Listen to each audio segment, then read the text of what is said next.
Praise the Lord. ஆண்டவராகிய இயேசு கிறிஸ்துவின் ஈடு இணையற்ற நாமத்தில் உங்கள் ஒவ்வொருவருக்கும் என் அன்பின் வாழ்த்துக்களை நான் தெரிவித்துக் கொள்கிறேன். I greet you everyone in the name of our Lord and Savior Jesus Christ. கர்த்தர் நல்லவர், அவர் கிருபை என்றும் உள்ளது. God is good, his mercy is endured forever. ஆம் தேவனுடைய பிள்ளைகளே, இந்த மூன்றாவது மாதத்திலும் கர்த்தர் நம்மை கொண்டு வந்திருக்கிறார். 2026 மார்ச் மாதம் முதல் தேதியிலே நம்மை வழிநடத்தின கர்த்தருக்கு ஸ்தோத்திரம் உண்டாவதாக. ஹல்லேலூயா. ஆமென். இந்த மாதத்திலும் நமக்கு கர்த்தர் கொடுக்கிற வாக்குத்தத்தம், the promises of God to you and everyone. The book of Proverbs chapter 21 verse 31. நீதிமொழிகளின் புஸ்தகம் 21ஆம் அதிகாரம் 31வது வசனம். A horse is prepared for the day of the battle, but victory is come from the Lord. குதிரை யுத்த நாளுக்கு ஆயத்தமாக்கப்படும், ஜெயமோ கர்த்தரால் வரும். கர்த்தர் நமக்கு கொடுக்கிற வார்த்தை இதுதான். குதிரை யுத்த நாளுக்கு ஆயத்தமாக்கப்படும். Yes, a horse is prepared for the battle.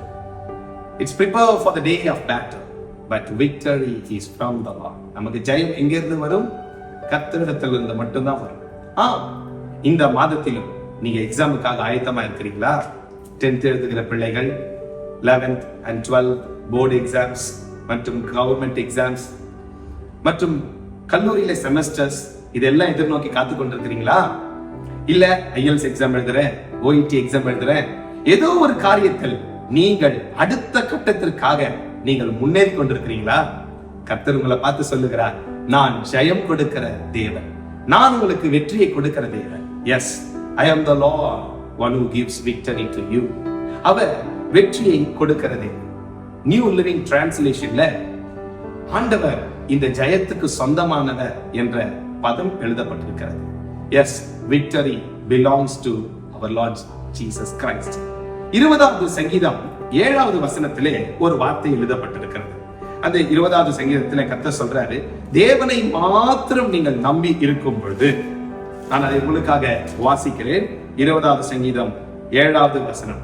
சிலர் ரதங்களை குறித்தும் சிலர் குதிரைகளை குறித்தும் மேன்மை பாராட்டுகிறார்கள், நாங்களோ எங்கள் தேவனாகிய கர்த்தருடைய நாமத்தை குறித்தே மேன்மை பாராட்டுவோம். Some trust in chariots and some in horses. We trust in the name of our Lord and Savior Jesus Christ. Yes, நாம் யாரை நம்பி இருக்கிறோம்? உங்க ஞானத்தை நம்பி இருக்கிறீங்களா? எனக்கு நல்லா படிக்கிற ஞானம் இருக்கிறது. 2 பிள்ளைகள் ஆலயத்துக்கு ஜெபம் பண்ண போனாராம். ஒருவன் ஆண்டவரிடத்துல சொன்னாராம், ஆண்டவரே, நான் நிறைய படித்திருக்கிறேன், நான் தான் முதல் மாணவன், ஆகையினால நான் படித்தது எல்லாம் எனக்கு வர வேண்டும் என்று சொல்லி ஜெபம் பண்ணிவிட்டு ஆண்டவருடைய சமூகத்துல அவர் இப்படி ஒரு பொருத்தனை பண்ணினார். நீர் என்னை பாஸ் பண்ணிவிட்டால் நான் உமக்கு சில காரியங்களை செய்கிறேன்.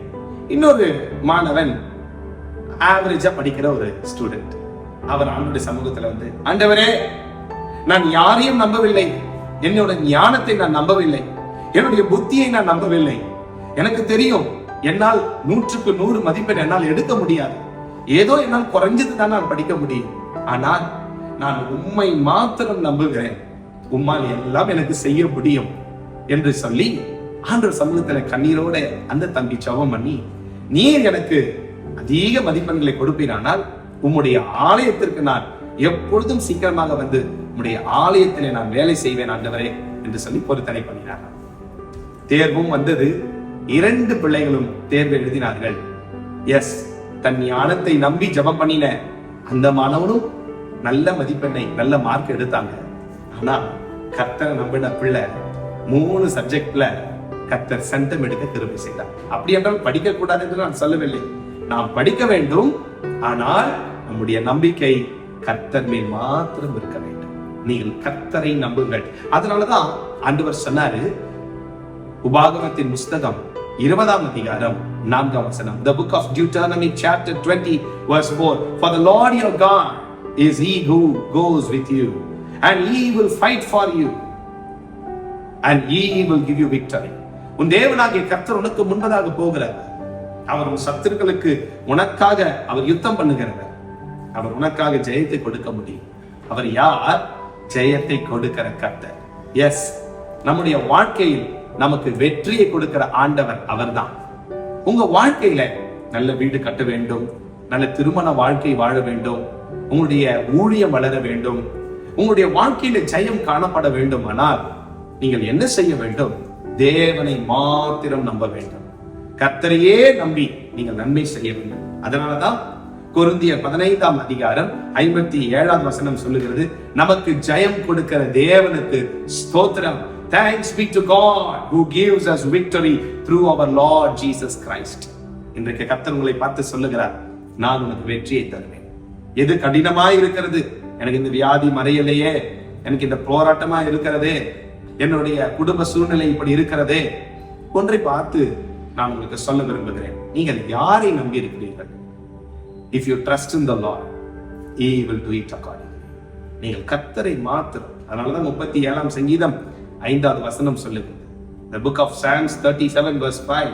Trust in the Lord with all your heart and commit your works unto Him, and He will bring it to prosperity.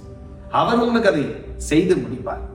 அவரை நம்பிக்கையோடு நீங்கள் காணப்படணும். உன் வழியை கர்த்தருக்கு ஒப்புவித்து அவர் மேல் நம்பிக்கையாய் அவரே காரியத்தை வாய்க்கப்படுவார். இந்த மார்ச் மாதத்தில் கர்த்தர் சொல்லுகிறார், உனக்கு முன்பதாக நான் போகிறேன், உன்னுடைய காரியங்களுக்கு நான் வெற்றியை கொடுக்கிறேன். உன் வாழ்க்கையில் நீ தோல்விகளை மாத்திரம் பார்த்துக் கொண்டிருக்கிறார். 30ஆம் சங்கீதம் 1ஆம் வசனம் சொல்லுகிறது, He will extol me. I will extol thee, O Lord, for thou hast lifted me up, and my foe has not been overcome. என் சத்துரு என்னை மேற்கொண்டு மகிழ ஒட்டாமல் என்னை கை தூக்கி எடுத்தபடியால் உம்மை நான் ஸ்தோத்திரிக்கிறேன். உன் சத்துரு உன்னை மேற்கொள்ளுவதில்லை, உன் சத்துரு உன்மேல் ஜெயம் கொள்ளுவதில்லை. சத்துருவுக்கு மேல் உனக்கு கர்த்தர் ஜெயத்தை கொடுக்கிறார். சத்துருவுக்கு மேல். ஆமென். Thank you Jesus. ஒரு முறை நான் இப்படித்தான் என்னுடைய கல்லூரி நாட்களிலே நான் மிகவும் அழுது கொண்டு, ஆண்டவரே இந்த பேப்பர்ஸ் எல்லாம் நான் எப்படி எழுத போறேன், எனக்கு ஞானம் இல்லையே, எனக்கு அறிவு இல்லையே, எனக்கு புத்தி இல்லையே என்று சொல்லி நான் டிவி முன்பதாக காலையிலே தேவனுடைய ஊழியர்கள் பேசுகிற அந்த வார்த்தையை நான் முழங்கால் படியிட்டு அந்த டிவி மேல் கை வைத்து நான் செபித்துக் கொண்டிருந்த போது அந்த தேவனுடைய ஊழியக்காரர் எனது பெயரை சொல்லி கூப்பிட்டார். கர்த்தர் அது வரைக்கும் அழுது பயந்து கொண்டிருந்த என்னுடைய வாழ்க்கையில் கர்த்தர் எல்லா செமஸ்டர் எக்ஸாம்லையும் என்னுடைய அரியர்ஸ் எல்லாம் கிளியர் பண்ணி நான் வெற்றியோடு முடிக்க கர்த்தர் எனக்கு கிருபை செய்தார். இன்றைக்கு உங்களுக்கும் அவர் அப்படி செய்வார். அவர் பெரிய தேவன். அவர் சொல்லுகிறார் பாருங்க, நான் உங்களுக்கு வெற்றியை கொடுக்கிற தேவன். அப்ப நம்ம என்ன செய்யணும்? அந்த ஜெயத்தை எடுக்கணும்னா நம்ம கர்த்தரை நம்பி இருக்கணும், ஆண்டவரை மட்டும் நம்பி இருக்கணும். கர்த்தரை நம்பி நீங்க நன்மை செய்யணும், நீங்க யாரையும் நம்ப கூடாது. அப்ப தேவன் உங்களுக்கு விசேஷித்த ஞானத்தை கொடுப்பார், விசேஷித்த அறிவை கொடுப்பார். நான் ஒவ்வொரு நாளும் என்னுடைய வாழ்க்கையில் நான் 18 வருடங்கள் என்னுடைய பள்ளி படிப்பிலிருந்து என்னுடைய கல்லூரி, என்னுடைய பிஹெச்டி ரெகுலரா பிஹெச்டி முடிக்கும் வரைக்கும் என்னுடைய பேக்ல எப்பொழுதும் நியூ டெஸ்டமெண்ட் இருக்கும். அந்த நியூ டெஸ்டமெண்ட் எடுத்து நான் எப்பொழுதும் வாசிப்பேன். ஆண்டவரே நீர் எனக்கு ஞானத்தை தர வேண்டும். யாக்கோபு 1ஆம் அதிகாரம் 5ஆம் வசனத்தில், if you anyone lacking in wisdom let him ask God. ஞானத்தில் குறைவுள்ளவனாய் இருந்தால் கர்த்தரிடத்தில் கேட்க கடவன். அப்ப கர்த்தர் உங்களுக்கு அதை சம்பூர்ணமாய் கொடுப்பார். நான் ஆண்டவருக்கு அப்படிதான் கேட்பேன், டெய்லியும் கேட்பேன்.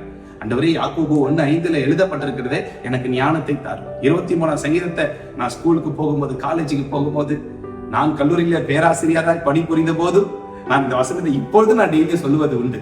தேவனுடைய பிள்ளைகளே 23ஆவது சங்கீதத்தை சொல்லுங்க.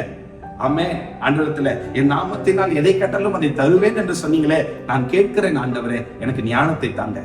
ஏனென்றால் கர்த்தருக்கு பயப்படுவதே ஞானத்தின் ஆரம்பம். இன்றைக்கு கர்த்தர் உங்களை பார்த்து சொல்லுகிறார், நான் ஞானத்தை உனக்கு கொடுப்பேன், நான் உனக்கு அறிவை உனக்கு கொடுப்பேன், உனக்கு நான் புத்தியை கொடுப்பேன். Thank you Jesus. தேவனுடைய வல்லமை வெளிப்படுகிறது. யோசுவா 1ஆம் அதிகாரம் 8வது வசனத்தை வாசித்து பாருங்க. ஆண்டவர் யோசுவாவுக்கு சொல்லுகிறார், இந்த நியாயப்பிரமாண புஸ்தகங்கள் எல்லாம் உன் வாயில் இருக்கட்டும். Let the law of Moses will be upon your mouth. You have to meditate day and night and you will become prudent. நீ புத்திமானாய் நடந்து கொள்வாய், நீ ஞானவானாய் நடந்து கொள்வாய், அப்பொழுதும் வழியை வாய்க்க பண்ணுவாய். You will be a prosperous man. நீ வெற்றியுள்ள மனிதனாய் நீ மாற முடியும். ஆகவேதான் கர்த்தர் சொல்லுகிறார் எரேமியா 29ஆம் அதிகாரம் 11வது வசனத்துல, I have plans for you. not for an evil but for good. நான் உனக்கு நல்ல திட்டங்களை வைத்திருக்கிறேன், எதிர்பார்க்கிற அந்த முடிவுகளை நான் உனக்கு தருவேன், தீமைக்கு அல்ல நன்மைக்கு ஏதுவான முடிவுகள். பிலிப்பியர் 4ஆம் அதிகாரம் 13ஆம் வசனம் சொல்லுகிறது. The book of Philippians chapter 4 verse 13, I can do all things through Christ which strengthen me. என்னை பலப்படுத்துகிற கிறிஸ்துவினால் எல்லாவற்றையும் செய்ய எனக்கு பலன் உண்டு. Yes, you can do all things through Christ. நீ இயேசுவினால் எல்லாவற்றையும் செய்ய முடியும். Only one qualification God is expecting from you. You have to trust him. அவரை நீ நம்ப வேண்டும், அவரை நீ விசுவாசிக்க வேண்டும். அவரை விசுவாசிக்கிறவன் கெட்டு போவதில்லை, அவரை விசுவாசிக்கிறவன் தோல்வி அடைவதில்லை, அவரை விசுவாசிக்கிறவன் ஒரு காலம் அவமானம் அடைவது இல்லை. ஆமென். கர்த்தரை நம்பி நீங்க நன்மை செய்யுங்கள். அதனாலதான் என்னாகமத்தின் புஸ்தகம் 23:21 சொல்லுகிறது, the shout of a king is among them. ராஜாவின் ஜெய கம்பீரம் அவர்களுக்குள்ளே இருக்கிறது. You will become a man of victory.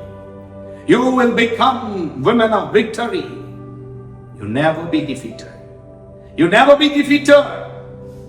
Our God is one who gives victory to you. அவர் உன்னுடைய வாழ்க்கையிலே ஜெயத்தை கொடுக்கிற தேவன். ஜெயம் கொடுக்கிற தேவனுக்கு ஸ்தோத்திரம். உங்களுக்காக ஜெபிக்கட்டுமா? உங்களுடைய வாழ்க்கையில் எந்த பிரச்சனையா இருந்தாலும் நீங்க இருக்கிற இடத்துல இப்பொழுது உங்க வலது கரத்தை எடுத்து எந்த இடத்துல பிரச்சனை இருக்கிறதோ அந்த இடத்துல உங்க வலது கரத்தை வைத்துக் கொள்ளுங்க. I will pray for you. கர்த்தர் உங்களுக்கு விடுதலை கொடுக்க போகிறார். அன்பான பிதாவே, thank you Lord. ஜெயம் கொடுக்கிற தேவனுக்கு ஸ்தோத்திரம், வெற்றியை கொடுக்கிற தேவனுக்கு ஸ்தோத்திரம். The Lord one who gives victory. Thank you Lord. Thank you Jesus for the unspeakable gift. Thank you Lord. Thank you Jesus. Mighty Lord, உமக்கு நன்றி செலுத்துகிறோம். ஒவ்வொரு பிள்ளைகளையும் நீர் வாளாக்காமல் தலையாக்குவீராக. ஒவ்வொரு பிள்ளைகளையும் நீர் பலப்படுத்துவீராக. நான் ஆண்டவருடைய ஊழியத்திற்கு என்னை அர்ப்பணித்திருக்கிறேன். கர்த்தாவே, என்னை நீர் நிச்சயமாய் நீர் ஆசீர்வதித்து தான் ஆக வேண்டும் என்று ஒரு வாலிப பிள்ளை நீங்க அழுது ஜெபம் பண்ணிட்டு இருக்கிறீங்க. கர்த்தர் சொல்றாரு, நிச்சயமா நான் உன்னை ஆசீர்வதித்து உன்னை பெருக பண்ண போகிறேன். உன் வாஞ்சியை நான் நிறைவேற்றுவேன். ஆண்டவரே, இந்த மார்ச் மாதம் ஏப்ரல் மாதத்திலே எழுத போகிற அந்த ஸ்டேட் எக்ஸாம்ஸ், போர்டு எக்ஸாம்ஸ், ஆண்டவரே அப்பா நமக்கு நன்றி செலுத்துகிறோம். ஆண்டவரே அப்பா, CBSEs and whatever the exams your son and daughters are going to face, Lord, you have to command them right now. ஆண்டவரே உடைய விக்டர், ஆண்டவரே ஜெயத்தை கட்டளையிடும்படியா நான் ஜெபிக்கிறேன். ஆண்டவரே நீங்க ஆசீர்வாதத்தை கட்டளையிட வேண்டுமாய் நான் ஜெபிக்கிறேன். அற்புதங்களை செய்யுங்க, அதிசயத்தை செய்யுங்க, நீர் மாத்திரம் மகிமைப்படுங்க. இயேசுவின் நாமத்தில் பிதாவே, ஆமென். ஆமென். பிரியமானவர்களே, ஆண்டவர் உங்க ஜெபத்தை கேட்டிருக்கிறார். நிச்சயமா வெற்றியை கொடுப்பார். நல்ல எக்ஸாம் எழுதுங்க, பயப்படாதீங்க. கர்த்தர் உங்களுக்கு துணையா இருக்க போறாரு.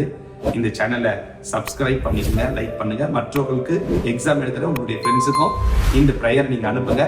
கர்த்தர் உங்களை ஆசீர்வதித்து உங்களை உயர்த்துவார். God bless you. God be with you.